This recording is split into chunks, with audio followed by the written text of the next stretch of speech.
The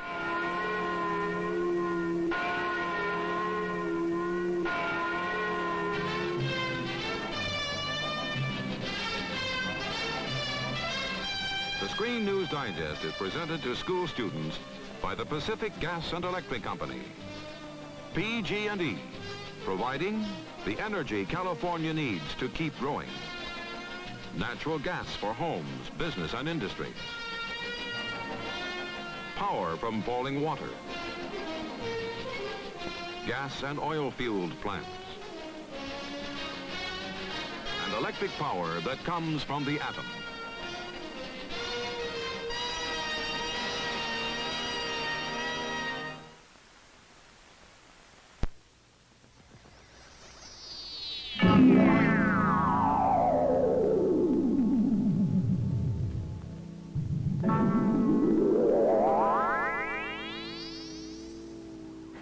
I think all of us are in concurrence in wishing to make clear that we were there primarily as scientists, and only secondarily, if a minor consideration was that we were there as women.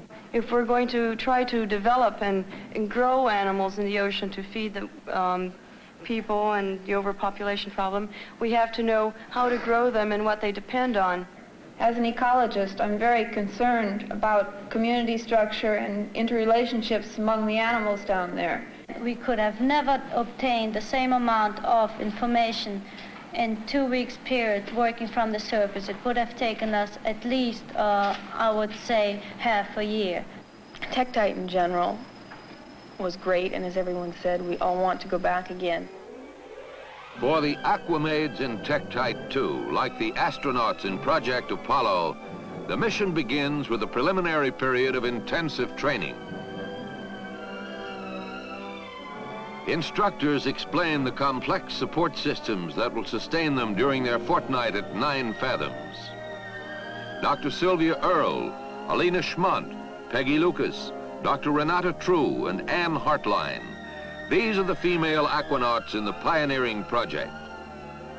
Off the coast of St. John in the Virgin Islands is the habitat built by the General Electric Company with 4 rooms in its 2 steel tanks. 150,000 pounds of scrap ore used as ballast are loaded by hand.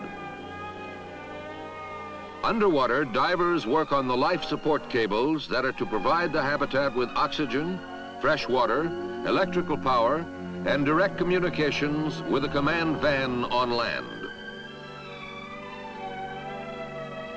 Project and habitat are named Tektite after meteorites that are found in the sea. The girls are among 62 scientists chosen to live, work, and be observed on the floor of Greater Lamshire Bay in the Caribbean. Alina Schmont has a master's degree in marine biology. Renata True, a doctorate in oceanography. Ann Hartline is a marine ecologist, and Peggy Lucas, an electrical engineer. As part of the 7-month Tektite 2 program, the women aquanauts are to join other scientists, engineers, and doctors in studying marine animal behavior, reef pollution, and human behavior in underwater conditions. The project is America's only man-in-the-sea research program. For Dr. Earle and her team, their time has come. Their turn is at hand. This is an historic moment as the girls make ready to submerge and swim underwater 200 yards to the habitat. In an exclusive Screen News Digest interview, Dr. Earle recalls in her own words the highlights of the mission, including how her team was chosen. For participation in the Tektite program, selection was primarily based on a person's competence in his field, in science. And scientists were asked to submit proposals, and those who are involved did submit proposals and were selected primarily on the basis of that. Secondarily, on their competence as divers, whether they could handle themselves well underwater. From the beginning, the girls show that they are, on all counts, well chosen and well qualified. Their journey to Tektite 2 is uneventful. and one by one they enter the Cadillac of habitats. Here for a fortnight, the girls are pioneers in the exploration of inner space, probing the secrets of a marine environment as mysterious, remote, and little known as the surface of the moon.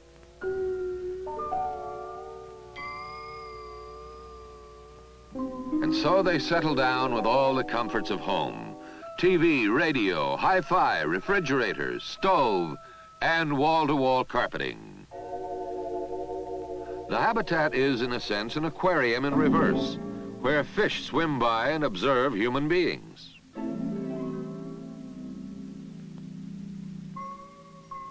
Collecting specimens from the ocean floor, the girls work in pairs, venturing out as far as 1,500 feet from the habitat.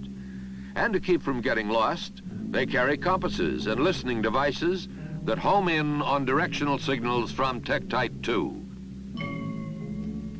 Before the use of underwater habitats, divers had to work from and return to the surface. Expeditions to depths of 50 feet were limited to 90 minutes. Now with Tektite 2 as a home base, scientists can put in a full 8-hour day. And in the habitat, specimens and samples can be cataloged and classified. Another very immediate advantage to a program of this sort is that you are in isolation. The distractions of topside activities are minimized, and this is highly productive. This is a fertile field for underwater exploration, teeming with hundreds of species of marine life. People, for the first time, were shown to be able to work underwater in a way more or less comparable with working on land. And this is probably only possible using an undersea base, a habitat, and using some of the sophisticated new diving equipment, such as the rebreathers that enable people to stay in the water for long periods of time. Since the rebreather makes no air bubbles, aquanauts can even swim among schools of fish. The unit, which cleans and recycles its air supply, also enables divers to stay outside the habitat for 7 to 10 hours. When you go in and out and see the same fishes, the same rocks, the same everything repeatedly, as a resident, you don't surface and get back to the ordinary day-to-day affairs of a human being. Your viewpoint changes, and you begin to see things that are obvious once you've been there, but are not obvious unless you have this viewpoint, this vantage point. Science has taken a significant step in making men and women at home in the sea. Not only did we begin to feel as if we belonged in the environment, but it seemed that the fishes and other animals began to accept us with little or no concern, to take little notice of us, as if we were a part of the activities instead of an intruder. And so the girls roam the reefs, unlocking more and more the secrets of inner space. The net result of the program demonstrated the effectiveness of saturation diving and use of a habitat underwater as really an exciting new technique for undersea exploration. After 2 weeks, the aquamaids agree that the only thing men can do down here that we can't is grow beards. Topside at the end of the mission, a pressurized transfer capsule is lowered into the water to ferry the girls from the ocean floor to a decompression tank on the surface. This is a delicate operation.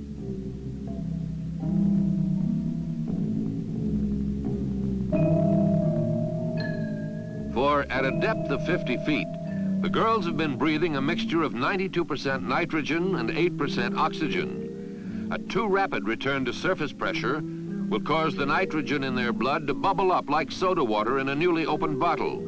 This, in turn, will cause a painful and sometimes fatal condition known as the bends.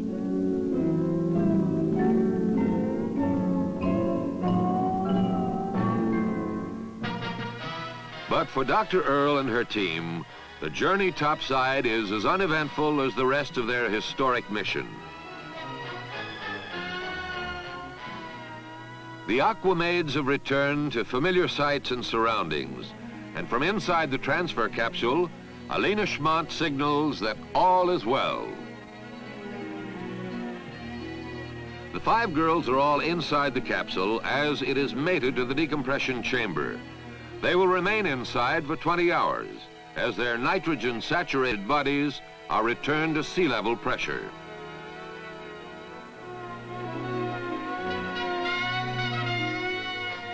Dr. Earl is first to leave the decompression chamber with the observation that it's been the safest 2 weeks of my life.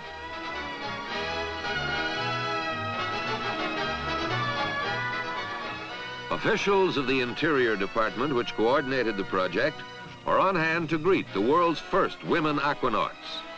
Though the underwater environment has been strange, the hours long and the work hard, the girls are unanimous in wanting to return to the fascinating world of inner space. Snoopy, too, is raring to go back. Home are the Aquamaids, home from the sea. Later, Dr. Earl and her team undergo thorough medical examinations. Scientists want to know all there is to know about the effects on humans of living and working in the sea.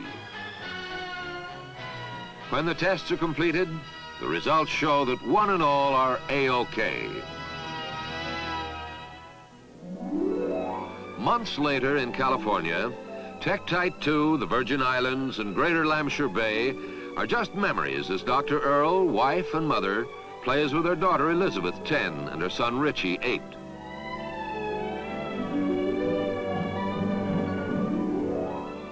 There's a third child, Gail, age 2, as Sylvia Earl in her home and in her work finds expression, meaning, fulfillment.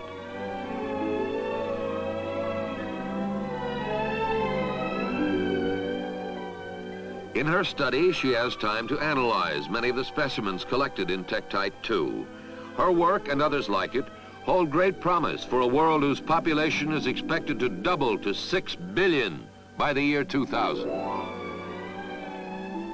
One day, perhaps, man will have fish farms in the sea.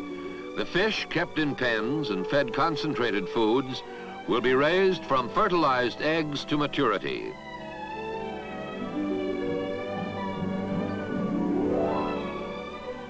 For Dr. Earl and her husband, Dr. Giles Mead, director of the Los Angeles County Museum of Natural History, Tektite 2 is a significant milestone in reaching that day.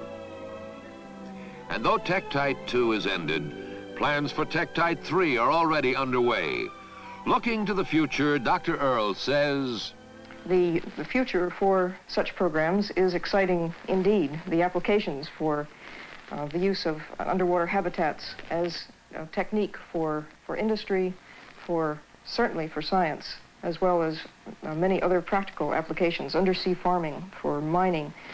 The uses are definitely foreseeable, and it is hoped that it will continue. The opportunities not only in this area for many people, but in science as a whole, will continue to increase. This era of an awareness of the environment and the need for knowledge about all aspects of the environment, whether on the land or on the sea. Mankind harvesting marine life, hotels on the ocean's floor, tourist liners prowling the deep. These are no longer impossible dreams as men and women probe and push back the frontiers of inner space.